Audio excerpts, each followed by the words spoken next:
Hi friends, ఈరోజు heart touching story కథనం గురించి తెలుసుకుందాం.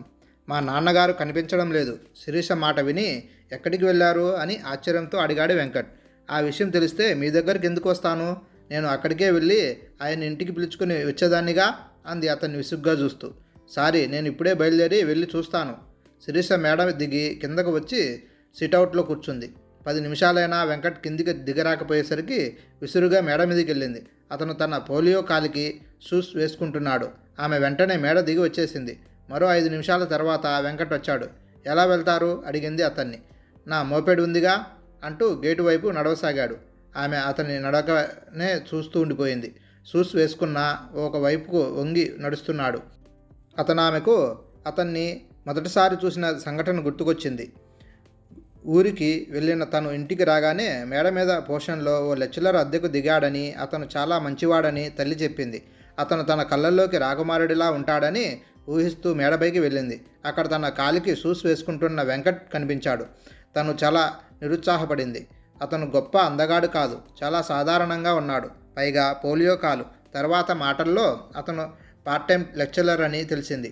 అప్పటి నుంచి అతనంటే ఆసక్తి పోయింది. అయితే అవసర సమయాల్లో అతని సహాయం కోరడం తప్పనిసరి అవుతుంది. అంతలో ఆమె ఆలోచనలు తండ్రి వైపు మళ్ళాయి. అసలే మతిస్థిమితం లేని మనిషి. దారి తప్పితే ఇల్లు తెలుసుకోలేడు. ఇదివరకు 2 సార్లు ఇలాగే బయటకు వెళ్ళిపోతే వెంకట్ వెళ్ళి వెతికి ఇంటికి పిలుచుకుని వచ్చాడు. ఈసారి కూడా ఆయన త్వరగా దొరికితే బాగున్ను. తల్లి గుడ్డుకుపోతూ తండ్రి గురించి ఎన్నో జాగ్రత్తలు చెప్పి వెళ్ళింది. తను జాగ్రత్తగానే ఉంది. 2 నిమిషాలు బాత్రూంకి వెళ్ళి వచ్చేసరికి మనిషి మాయమైపోయాడు అనుకుంది. అరగంట తర్వాత తల్లి శారద వచ్చింది. గంట తర్వాత వెంకట్ వచ్చాడు ఒంటరిగా. ఆయన కనబడలేదా? తల్లి కూతుళ్ళు ఆతృతగా అడిగారు అతన్ని. లేదు, ఊరంతా వెదిగాను. షాపుల్లో, హోటల్లో, గుళ్ళో అన్ని చోట్ల చూశాను. శివానందం గారు కనబడలేదు. వెంటనే శారద బావురుమంది. అరే, ఏమైంది ఇప్పుడు? ఊరుకోండి, ఆయన్ను ఇంటికి తీసుకొచ్చే బాధ్యత నాది, సరేనా? ముందు ఇంట్లోకి పదండి అన్నాడు వెంకట్. ఇంట్లోకి వచ్చాక మీ స్నేహితులకు, బంధువులకు ఫోన్ చేశారా? వీళ్ళలో ఎవరో ఒకరింటికి ఆయన వెళ్ళి ఉండొచ్చు అన్నాడు వెంకట్ శిరీషతో. ఒకరిద్దరికి చేశాను, ఆయన రాలేదన్నారు. అందరికీ చేయండి. మన ప్రయత్న లోపం ఉండకూడదు. నేను ఈ లోపల ఇంకో 2 వెతికి వస్తాను. 2 రోజులైనా శివానందం తిరిగి రాలేదు. శారద ఏడుస్తూనే ఉంది. శిరీష, వెంకట్ ఆమెకు ధైర్యం చెబుతున్నారు. ఓ రోజు వెంకట్ శారదతో శివానందం గారి గురించి పేపర్లో ప్రకటన ఇద్దామని అనుకుంటున్నాను. మీకు సమ్మతమైతే ఆయన ఫోటోలు కొన్ని ఇవ్వండి అన్నాడు. మంచి ఆలోచన అనేది. ఫోటోలు తెస్తాను, కూర్చో అంటూ శారద ఇంట్లోకి వెళ్ళింది. మనం తమిళనాడు దగ్గరలో ఉన్నాం కాబట్టి తమిళ పేపర్లు కూడా ఇద్దాం. ఆయన్ను చూసిన వాళ్ళు కాంటాక్ట్ చేయడానికి నా సెల్ నంబర్ ఇస్తాను అన్నాడు వెంకట్ అక్కడే కూర్చున్న శిరీషతో. ఎంత అవుతుంది వీటికి అడిగింది శిరీష. నాకు తెలియదు, మీ నాన్నగారు ఇంటికొచ్చాక లెక్క చెబుతాను, అప్పుడు ఇద్దురు గాని అన్నాడు వెంకట్ నవ్వుతూ. అక్కర్లేదు, 1000 రూపాయలు ఇస్తాను, లెక్కలు తర్వాత చూద్దాం అంటూ లోపలికి వెళ్ళి డబ్బు తెచ్చి అతని చేతికిచ్చింది. అతను ముభావంగా అందుకున్నాడు. శారద అందించింది. ఫోటోలు కూడా తీసుకుని వెళ్ళిపోయాడు. మరో 4 రోజులు గడిచిపోయాయి. శివానందం ఆచూకీ తెలియకుండానే. ఆ రోజు రాత్రి 12 గంటలకు తలుపు తట్టిన శబ్దమైతే టీవీ చూస్తున్న శిరీష ఉలిక్కిపడింది. భయంగా కిటికీ తలుపు తీసి చూస్తే వెంకట్ కనిపించాడు. ఏం కావాలన్నట్లు అతని వైపు చూసింది. తలుపు తెరవండి, మీకు విషయం చెప్పాలి అన్నాడు నవ్వుతూ. పిచ్చి వేషాలు మాని విషయం చెప్పండి అంది కటువుగా. మీ నాన్నగారు వచ్చారు, ఇంట్లోకి తీసుకెళ్ళండి అనేసి మేడమెట్లు ఎక్కి తన పోర్షన్లోకి వెళ్ళిపోయాడు వెంకట్. తల్లిని లేపి తర్వాత తలుపు తెరిచిన శిరీషకు ఎదురుగా తండ్రి కనిపించాడు. ఎక్కడ దొరికారాయన? మరుసటి రోజు వెంకట్ను అడిగింది శారద. చెన్నైలో. నిన్న సాయంత్రం కాలేజీలో ఉన్నప్పుడు నాకు ఫోన్ వచ్చింది. వెంటనే బయలుదేరి వెళ్ళాను. వాళ్ళకేమైనా నగదు బహుమతి ఇచ్చావా? ఇవ్వబోయాను, వాళ్ళు తీసుకోలేదు. ప్రపంచంలో నీలాంటి మంచివాళ్ళు చాలామంది ఉన్నారన్నమాట. అవును, నిన్న రాత్రి శిరీష నిన్నేమైనా అన్నదా? మీకెందుకు అనుమానం వచ్చింది? ఇంటి బయట నువ్వు కనబడలేదు కాబట్టి. మిమ్మల్ని సర్ప్రైజ్ చేద్దామని ప్లాన్ వేశాను. అది బెడిసి కొట్టింది అంతే. ఇంతకు ఏమంది? ఏమనలేదు. నువ్వు చెప్పకపోయినా నేను ఊహించగలను. దాని మాటల్ని మనసుకు తీసుకోవద్దు. దానికి నోటి దురుసు ఎక్కువ. నేను ఆ విషయాన్ని నిన్ననే మర్చిపోయాను. పైగా ఆవిడ ఆ సమయంలో తలుపు తీయకపోవడాన్ని నేను 100కి 100 రూపాయలు సమర్థిస్తాను. అతన్ని చూస్తుంటే శారదకు ఎంతో ముచ్చటేసింది. ఇతనికి కోపాలు ఇగోలు లేవా? శిరీష దురుసుగా మాట్లాడినా ఎంత హాయిగా నవ్వుతున్నాడు. అదే ఇంకొకడైతే ఇంత సహాయం చేసిన నన్నే అనుమానిస్తారా అని ముఖం కూడా చూడకుండా వెళ్ళిపోయేవాడు అనుకుంది. వెంకట్ వెళ్ళిపోయాక శిరీష గురించి ఆలోచిస్తూ ఉండిపోయింది. తండ్రి గెజిటెడ్ ఆఫీసర్ కావడం, కాలేజీలో బ్యూటీ క్వీన్గా పేరు పొందడం, ఒక్కతే కూతురని తండ్రి బాగా గారాబం చేయడం శిరీషలో అహాన్ని పెంచాయి. ఎవరినీ లెక్క చేయని తత్వం ఆమెది. మాట పెలుసు, ఎక్కువ అహంకారం వల్లే చదువులో వెనకబడింది. బీఎస్సీ బొటాబొటీ మార్కులతో పాస్ అయింది. తను పోరితే బీఈడీ చేరింది. ఇంతలో భర్త లంచం తీసుకుంటూ ఏసీబీ వాళ్లకు చిక్కాడు. అతను ఉద్యోగం పోయింది. ఆ షాక్తో అతనికి మతిస్థిమితం తప్పింది. వైద్యం చేయించిన మామూలు మనిషి కాలేకపోయాడు. రోజు ఓ యోగిలా అరుగు మీద కూర్చుని ఉంటాడు. భోజనానికి పిలిస్తే వచ్చి తింటాడు. కూతురు ఉద్యోగం చేస్తే ఆర్థికంగా కాస్త వెసులుబాటు ఉంటుందని తన ఆశ. కానీ శిరీష ఆ ప్రయత్నమే చేయడం లేదు. ఆలస్యంగా నిద్ర లేవడం, టీవీలో సినిమాలు చూడటం, సాయంత్రాలు స్నేహితురాళ్ళ ఇళ్లకు సినిమాలకు వెళ్ళడం చేస్తూ రోజులు గడిపేస్తుంది. దాచుకున్న డబ్బులన్నీ ఖర్చు అయిపోయాయి. ఇకపై వెంకట్ ఇచ్చే అద్దెతోనే బతకవలసి వస్తుంది అనుకుంది. వెంటనే ఆమె ఆలోచనలు వెంకట్ మీదగా మళ్ళాయి. ఎంత మంచి అబ్బాయి వెంకట్! ఉదయాన్నే లేచి పూజ చేస్తాడు, వంట స్వయంగా చేసుకుంటాడు, కాలేజీకి వెళ్ళి పాఠాలు చెబుతాడు, సాయంత్రాలు ఉద్యోగాల కోసం పోటీ పరీక్షలు రాసేవాళ్లకు ట్యూషన్లు చెబుతాడు, రాత్రి చాలాసేపు వరకు చదువుకుంటూ ఉంటాడు. ఇతనికి అలసట విసుగు అనేవి ఉండవా అనిపిస్తుంది. అందరితో నవ్వుతూ మాట్లాడతాడు, ఎవరిని నొప్పించడు. భగవంతుడు ఆ చిన్న వంక పెట్టకుండా ఉండి ఉంటే అల్లుడిగా చేసుకునేదాన్ని అనుకుంది. మళ్ళీ అది వంక అని భావిస్తే కదా ఇబ్బంది. ఏమైనా ఓసారి శిరీషతో అతని విషయం మాట్లాడాలి అనుకుంది. మరుసటి రోజు భోజనాలప్పుడు శిరీషతో తన మనసులోని మాట చెప్పింది. అతను పార్ట్ టైం లెక్చరర్ అమ్మ, పర్మనెంట్గా ఉద్యోగి కాదు. అయితేనేం ఏదో ఒకరోజు పర్మనెంట్ అవుతుంది. పైగా అతను చదువుకున్నాడు, తెలివితేటలు గలవాడు, తన కాళ్ళ మీద తాను నిలబడగలడు. నిలబడలేడమ్మా, తన 2 కాళ్ళ మీద అతన్ని నిటారుగా నిలబడమను, నేను చేసుకుంటాను. నోరు తెరిచి ఆశ్చర్యంగా చూస్తుండిపోయింది శారద. తన కూతురు ఓ వ్యక్తి శారీరక లోపం గురించి అంత సంస్కారరహితంగా మాట్లాడుతుందని ఊహించలేని ఆమె మనసు ఎంతో బాధపడింది. శిరీషకు చెప్పి ఆమె మనసు ఎంతో బాధపడింది. శిరీషకు చెప్పి లాభం లేదని ఊరుకుంది. ప్రభుత్వం టీచర్ పోస్టులకు పరీక్షలు ప్రకటించింది. వెంకట్ ఆ పరీక్షలకు కోచింగ్ ఇస్తున్నాడు. నువ్వు వెళ్ళవచ్చుగా అంది శిరీషతో శారద ఓ రోజు. నేను నా ఫ్రెండ్స్తో కలిసి వేరే చోటికి వెళ్తాను. వెళ్ళేదేదో వెంకట్ దగ్గరికే వెళ్ళవచ్చుగా, ఆటోల ఖర్చుండదు. పైగా అతను మనకు ఫీజుతో కన్వెన్షన్ ఇవ్వచ్చు. అతనిచ్చే కన్వెన్షన్ మనకు అవసరం లేదు. అవసరం ఉంది శిరీష. ఇంకో 2 నెలలు గడిస్తే మనకు రోజులు గడవడం కష్టమవుతుంది. నువ్వే అర్థం చేసుకుంటావని ఇన్నాళ్ళు చెప్పలేదు. నువ్వు అర్జెంటుగా ఓ ఉద్యోగం తెచ్చుకోవాలి. అప్పుడే మనం 2 పూటలా తినగలం. శిరీష కాసేపు మౌనంగా ఉండిపోయింది. తర్వాత నువ్వు అతనితో మాట్లాడు, అతను ఒప్పుకుంటే వెళ్తాను అంది. శారద వెంకట్తో శిరీష విషయం చెప్పగానే తప్పకుండా రమ్మనండి. ఆ బ్యాచ్ మొదలుపెట్టి వారం గడిచిపోయింది. అయినా పర్వాలేదు, తనకు జరిగిన పోర్షన్ కూడా చెప్తాను అన్నాడు వెంకట్. మరి నీ ఫీజు, ఉద్యోగం వచ్చాక ఫీజు సంగతి మాట్లాడదాం. అలా కాదు, మిగిలిన వాళ్ళు ఎంత ఇస్తున్నాడు? నేను వాళ్ళతో ఏమీ చెప్పలేదు. వాళ్ళలో చాలామంది నిరుద్యోగులు, చిరుద్యోగులు ఉన్నారు. వాళ్ళను పీడించి తీసుకుంటే నాకేం ఒరుగుతుంది? ఎటు నేను దీనిపైనే ఆధారపడి బతకడం లేదు. ఉద్యోగం వచ్చాక వాళ్ళు ఎంత ఇస్తే అంత తీసుకుంటాను. ఆమె ఆశ్చర్యంగా వెంకట్ వైపు చూస్తుండిపోయింది. కొంతమంది లెక్చరర్లు గవర్నమెంట్ కాలేజీల్లో లీవ్ పెట్టి జీతాలు తీసుకుంటూ ప్రైవేట్ కాలేజీల్లో పాఠాలు చెబుతూ లక్షలు ఆర్జించడం ఆమెకు తెలుసు. వెంకట్ ఎటువంటి ఆదాయం ఆశించకుండా అంత శ్రమ తీసుకోవడం ఆమెను విస్మయపరిచింది. జీవించడానికే డబ్బు, కానీ డబ్బే జీవితం కాదనే సత్యం తెలిసిన వ్యక్తి అనుకుంది. శిరీష బీఎస్సీ పరీక్ష పాస్ అయింది. ఇంటర్వ్యూలో కూడా సెలెక్ట్ అయింది. ఆమెతో పాటు వెంకట్ దగ్గర శిక్షణ తీసుకున్న మరో 15 మంది ఉద్యోగానికి ఎంపికయ్యారు. ఓ రోజు మేడ దిగి వస్తున్న శిరీషను చూసి ఆశ్చర్యపోయింది శారద. ఏమిటి లేకలేక ఈరోజు తమరు మేడపైకి వెళ్ళారు? నవ్వుతూ అడిగింది కూతుర్ని. డీఈఓ గారి అబ్బాయి వెంకట్ స్టూడెంట్ అట. ఆయనతో మాట్లాడి నాకు దగ్గరలో పోస్టింగ్ ఇప్పించమని వెంకట్తో చెప్పాను. ఏమంటాడు? తప్పకుండా చెబుతానన్నాడు. స్నేహితుడంటే అవసరంలో సహాయపడేవాడే కదా అంది శిరీష నవ్వుతూ. అవును, అవసరంలో గుర్తొచ్చే వాళ్ళు కూడా స్నేహితులే. కానీ అవసరం వచ్చినప్పుడే స్నేహితుల్ని గుర్తు తెచ్చుకునే వాళ్ళు మంచి స్నేహితులు కారు. నీ సెటైర్ నాకు అర్థం కాలేదు. నువ్వు ఇంటర్వ్యూలో సెలెక్ట్ అయ్యాక మళ్ళీ మేడ ఎక్కలేదు. నువ్వు ఇంటర్వ్యూలో నెగ్గిన విషయం కూడా సుధీర్ చెబితేనే అతనికి తెలిసింది. నీ విజయం కోసం అంతగా శ్రమపడిన అతనికి ఆ శుభవార్త స్వయంగా చెప్పాలని నీకు అనిపించలేదా?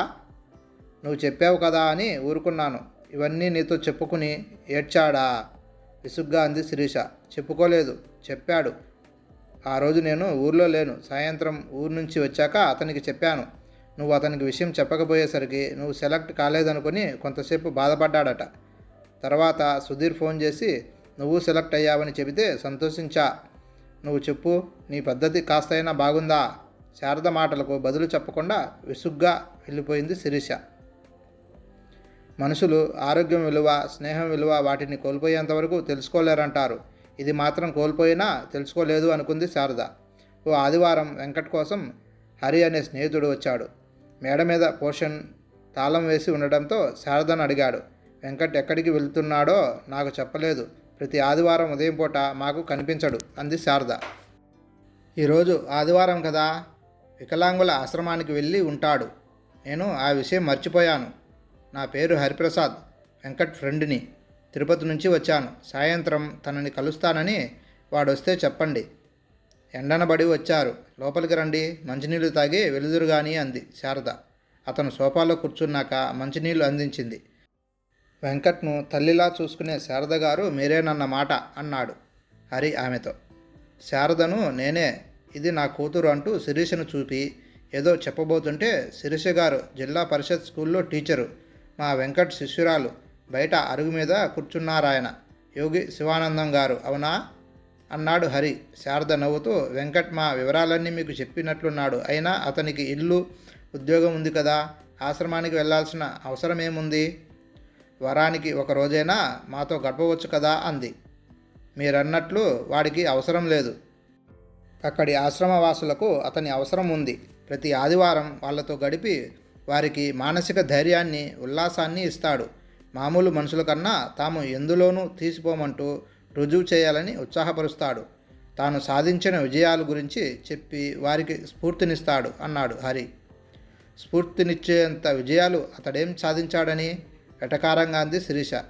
బీఎస్సీ 3 ఏళ్ళు, ఎంఎస్సీ 2 ఏళ్ళు, కలిపి 5 ఏళ్ళు వరుసగా యూనివర్సిటీ ఫస్ట్ వచ్చి గోల్డ్ మెడల్స్ సాధించాడు. అది అచీవ్మెంట్ కాదా? వెంకట్ గోల్డ్ మెడల్స్ సాధించాడా? నాతో ఎప్పుడూ చెప్పనే లేదు అంది శారద. ఆమె ముఖంలో ఆశ్చర్యం, ఆనందం కనిపించాయి అతనికి. వాడు తన విజయాల గురించి చెప్పడు, కానీ తన తోటి వాళ్ళ సాధించిన విజయాల గురించి పొంగిపోతాడు. తనకు పరిచయమైన ప్రతి వ్యక్తి బాగుండాలని కోరుకునే మనసు వెంకట్ది. నిజానికి నేను వాడు వ్యవసాయ కూలీల కుటుంబం నుంచి వచ్చిన వాళ్ళమే. అయితే వాడు శ్రద్ధగా చదువుకునేవాడు. నేను జులాయిగా తిరిగేవాడిని. నన్ను సరిదిద్ది మంచి దారిలో పెట్టిన గురువు వాడు. నేను వాడు బ్యాంకు పరీక్షలు రాశాం. ఇద్దరం పరీక్ష పాస్ అయ్యాం.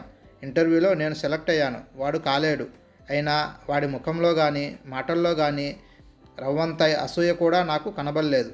నాకంటే ఎక్కువగా ఆనందించాడు. అటువంటి మనుషుల్ని చాలా అరుదుగా చూస్తాం మనం. అతను ఇంటర్వ్యూలో సెలెక్ట్ కాకపోవడం ఏమిటి?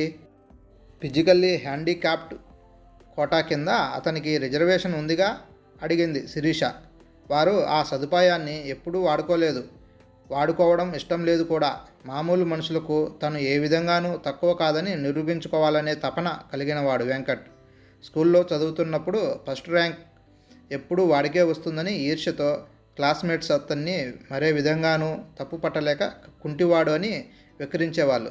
వెంకట్ బాధతో ఏడ్చేవాడు. అతన్ని అభిమానించే టీచర్లు సైతం అతని ఐడెంటిటీ కోసం పోలియో కాలుతో నడుస్తాడే ఆ అబ్బాయి అని తోటి వాళ్ళతో చెప్పేవాళ్ళు. ఆ విషయం తెలిసి నాకు వెంకట్ అని పేరుంది కదా, పోలియో ప్రస్తావన ఎందుకు చేయాలి? అన్ని గోల్డ్ మెడల్స్ సాధించిన వాడు పార్ట్ టైం లెక్చరర్ ఉద్యోగం చేయడం ఏమిటి అంది శారద. చదువు పూర్తయినా తండ్రి సంపాదన మీద ఆధారపడటం ఇష్టం లేక ఈ ఉద్యోగంలో చేరాడు. అయితే వాడి ఆలోచనలు వేరు, ధ్యేయం వేరు. అంతటి బలవంతులైన పాండవులు కూడా విరాట రాజు కొలువులో ఉద్యోగానికి చేరారు. వెంకట్ కూడా అంతే. సమయం వస్తే భీముడిగా, అర్జునుడిగా తనను తాను నిరూపించుకుంటాడు అన్నాడు హరి. 6 నెలల తర్వాత హరి అన్న మాటలు నిజమయ్యాయి. వెంకట్ ఐఏఎస్ పాస్ అయ్యాడు. శిరీషకు నమ్మబుద్ధేయడం లేదు. తక్కువ ఖరీదు దుస్తులు ధరించి పాత మోపెడ్తో వెళ్తే వెంకట్ ఇప్పుడు ఐఏఎస్ ఆఫీసర్ కాబోయే కలెక్టర్ అనుకుంది. శారదకు ఆశ్చర్యంగా ఉంది. ఐఏఎస్ పాస్ అయిన వెంకట్తో కాస్త కూడా అహం కనిపించడం లేదు. అదే నమ్రత, అదే చిరునవ్వు. నిండుకుండ తొనకదు అని ఇలాంటి వారిని చూస్తే అన్నారేమో. అసలు ఈ అబ్బాయి తన ఇంట్లో చేరినప్పటి నుంచి తనను తరచుగా ఆశ్చర్యానికి గురిచేస్తూనే ఉన్నాడు అనుకుంది. వెంకట్ ఊర్లో ఓ హీరో అయిపోయాడు. ఇంటి దగ్గర ఆత్మీయుల సందడి విరిగింది. పత్రికా విలేకరుల హడావిడి మొదలైంది. అతని ప్రమేయం లేకుండా అతని ఫోటోతో హోర్డింగ్లు వెలిశాయి. స్కూల్, కాలేజీ యాజమాన్యులు తమ విద్యార్థులకు స్ఫూర్తినివ్వమని ఆహ్వానింపసాగాయి. అతని తల్లిదండ్రులు వచ్చి 4 రోజులుండి కొడుకు ఆనందాన్ని పంచుకొని వెళ్ళారు. క్రమంగా శిరీషకు వెంకట్ పట్ల ఆసక్తి పెరగసాగింది. అది అతను ఐఏఎస్ అయినందువల్ల కావచ్చు, లేదా ఊర్లో అతనికి ఏర్పడ్డ ఫాలోయింగ్ వల్ల కూడా కావచ్చు. ఆమెకు తల్లి ఇదివరలో చేసిన పెళ్లి ప్రపోజల్ గుర్తొచ్చింది. ఓసారి వెంకట్తో మాట్లాడి తన పట్ల అతని అభిప్రాయం కనుక్కోవాలి అనుకుంది. అయితే వెంకట్తో ఏకాంతంగా మాట్లాడే అవకాశం ఆమెకు చాలా రోజుల దాకా దొరకలేదు. ఆ రోజు సాయంత్రం మేడ మీద సందడి లేకపోవడం గమనించి వేగంగా మెట్లెక్కి అతని ఇంట్లోకి నడిచింది. వెంకట్ ఓ అమ్మాయితో మాట్లాడుతున్నాడు. ఆమె గొప్ప అందగత్తె కాదు కానీ చూడటానికి చక్కగా ఉంది. శిరీషను చూసిన వెంకట్ రండి కూర్చోండి అంటూ ఆహ్వానించాడు. తర్వాత ఈవిడ శ్రావణి, నా కాబోయే భార్య అంటూ ఆ అమ్మాయిని శిరీషకు పరిచయం చేశాడు. ఆ అమ్మాయి నవ్వుతూ 2 చేతులు జోడించింది. శిరీష ముఖం మ్లానమైంది. బలవంతంగా ముఖంపై నవ్వు తెచ్చుకుంటూ ప్రతి నమస్కారం చేసింది. ఆమెకు శ్రావణిపై రవ్వంత అసూయ కలిగింది. తర్వాత మీరు ఐఏఎస్ పాస్ అయ్యారా అని శ్రావణి అడిగింది. ఆమె బదులివ్వకముందే వెంకట్ అందుకని లేదు, తను బీఎస్సీ పాస్ అయింది, వికలాంగుల ఆశ్రమంలో పనిచేస్తుంది అన్నాడు. మీరు వికలాంగుల ఆశ్రమానికి వికలాంగుల కోసం వెళ్తున్నారనుకున్నాను అంది శిరీష వెటకారంగా. వెంకట్ నవ్వుతూ నేను నిజంగా వికలాంగుల కోసమే ఆశ్రమానికి వెళ్తాను అన్నాడు. తర్వాత శ్రావణితో ఇక మీరు బయలుదేరండి, ఇప్పటికే ఆలస్యమైంది అన్నాడు. ఆమె శిరీష వైపు వెళ్తున్నట్లు చూసి వెళ్ళిపోయింది. మీ కాబోయే శ్రీమతికి తను కలెక్టర్ భార్య కాబోతున్నానని గర్వంలా ఉంది. పెదవి విప్పి నాతో ఓ మాట కూడా మాట్లాడలేదు అంది శిరీష నిష్ఠూరంగా. ఆమె పెదవి విప్పగలదు కానీ మాట్లాడలేదు. షాక్ తిన్నట్లు చూస్తుండిపోయింది శిరీష. నేను తన గొంతునవుతాను, తను నన్ను ముందుకు నడిపిస్తుంది అన్నాడు వెంకట్. అతను ఎంతో ఎత్తుకు ఎదిగిపోయినట్లు, తాను అతని ముందు అన్ని విషయాల్లో చిన్నగా కనిపిస్తున్నట్లు అనిపించింది ఆమెకు. తన ఆశయాలను, ఆదర్శాలను చేతలతో చూపిన అతన్ని మనస్ఫూర్తిగా అభినందించాలని అనిపించింది. లేచి నిలబడి కంగ్రాచులేషన్స్ అంటూ చేయి అందించింది. అతను ఆమె చేతిని ఆప్యాయంగా నొక్కి వదిలాడు వెంకట్. ఇల్లు ఖాళీ చేసి వెళ్తుంటే శారదకు ఏడుపొచ్చింది. శివానందం, శారదల పాదాలకు నమస్కారం చేశాడు వెంకట్. అతని స్నేహితులు స్టేషన్కు వెళ్ళడానికి కారు తీసుకొచ్చారు. వెంకట్ కారు వైపు నడిచి వెళ్తుంటే శిరీష అతన్నే చూస్తుండిపోయింది. ఇప్పుడు అతను ఓ వైపుకు వంగి నడుస్తున్నట్లు ఆమెకు అనిపించలేదు. ఎంతో హుందాగా నడుస్తున్నట్లు అనిపించింది.